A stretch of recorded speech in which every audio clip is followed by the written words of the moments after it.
में हम आपको बताने जा रहे हैं full joint distribution in Bayesian belief network. तो चलिए शुरू करते हैं। जो फुल जॉइंट डिस्ट्रीब्यूशन होता है उसे डिफ़ाइन किया जाता है in terms of local conditional distribution. Local conditional distribution यानी कि जो फुल जॉइंट डिस्ट्रीब्यूशन होता है बेसियन बिलीफ नेटवर्क में, उसे डिफ़ाइन किया जाता है लोकल कंडीशनल डिस्ट्रीब्यूशंस के टर्म्स में। अब यहाँ पर जो लोकल कंडीशनल डिस्ट्रीब्यूशन रहते हैं वो कैसे प्राप्त किए जाते हैं? वो प्राप्त किए जाते हैं वाया द चेन रूल।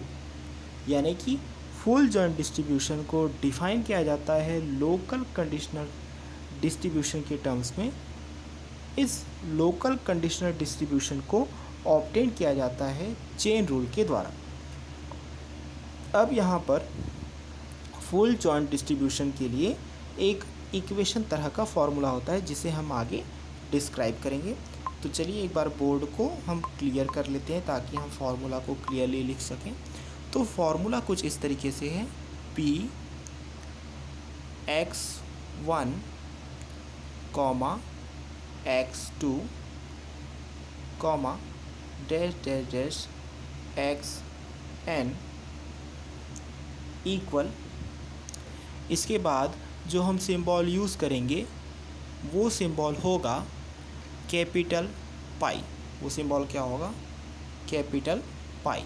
इस सिंबल को हम बोलते हैं कैपिटल पाई। इसका मतलब होता है product of all values in range of series. ये होता है इसका मतलब। अब ये पाई के साथ यहाँ पर और क्या क्या कोएफिशिएंट्स का इस्तेमाल होगा? इस पाई के नीचे हम लिखेंगे i = 1 comma dash dash dash n, और इस कैपिटल पाई के साथ लगा होगा p x i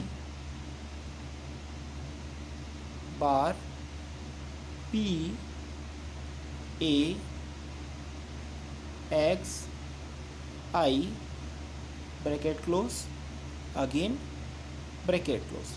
तो ये जो आपका इक्वेशन होता है या फॉर्मूला होता है, इसी को कहा जाता है full joint distribution for Bayesian belief network.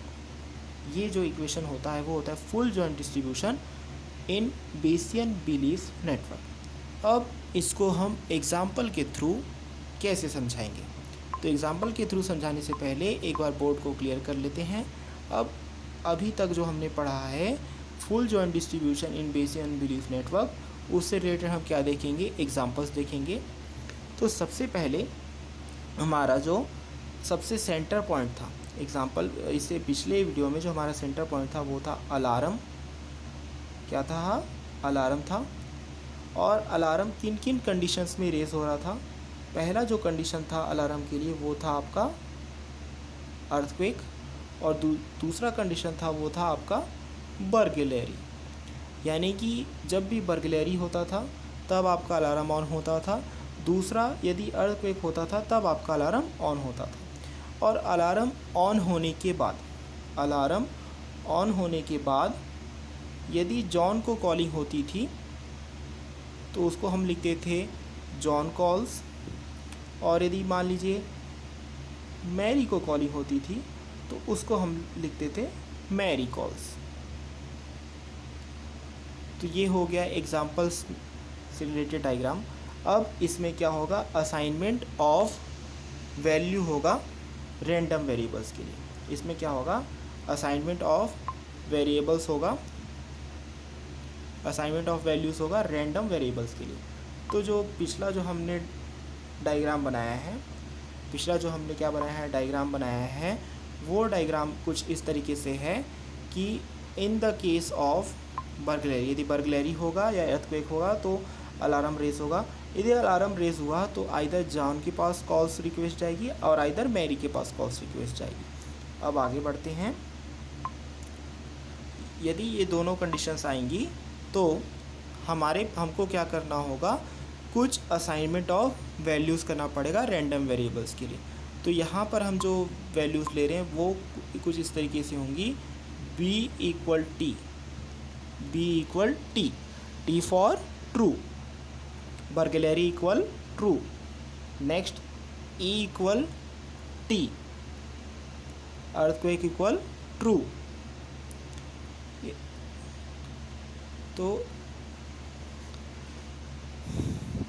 तो यहाँ पर हमने एक और रैंडम वेरिएबल के लिए वैल्यू क्या दिया, a इक्वल टी, यानी कि alarm equal true. Next j equal T, यानी कि जॉन कॉल्स इक्वल टी। यदि जॉन कॉल्स होगा तो मैरी कॉल्स नहीं होगा। तो m इक्वल f, यानी कि मैरी कॉल्स इक्वल फॉल्स। तब क्या करना है, हमें इसका प्रोबेबिलिटी निकालना है।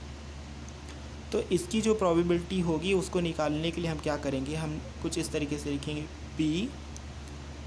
b equal T, comma e equal T, comma a equal T, comma j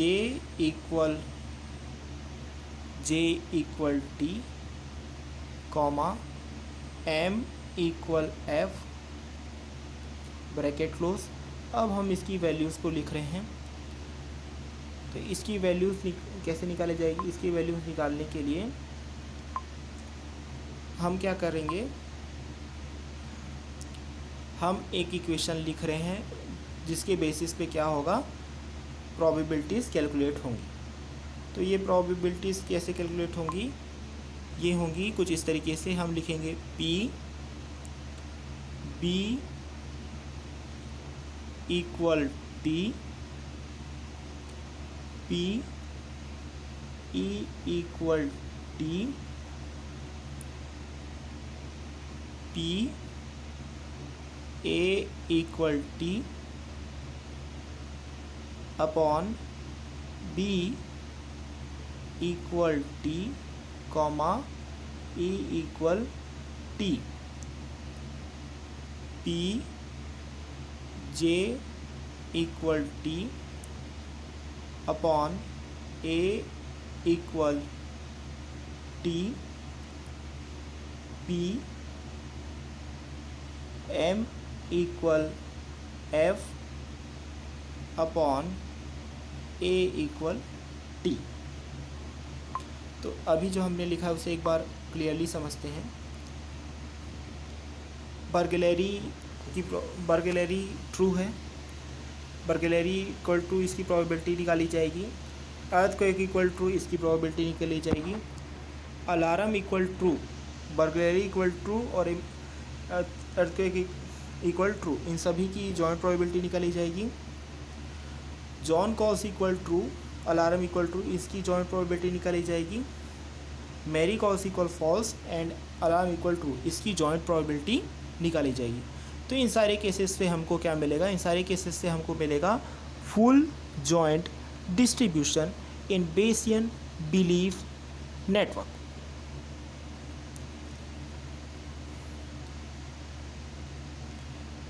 इस वीडियो में बस इतना ही। नेक्स्ट वीडियो में हम बताएंगे आपको पैरामीटर कॉम्प्लेक्सिटी प्रॉब्लम के बारे में। तब तक इस वीडियो को लाइक करें, शेयर करें और हमारे चैनल को ज़रूर सब्सक्राइब करें। Thank you.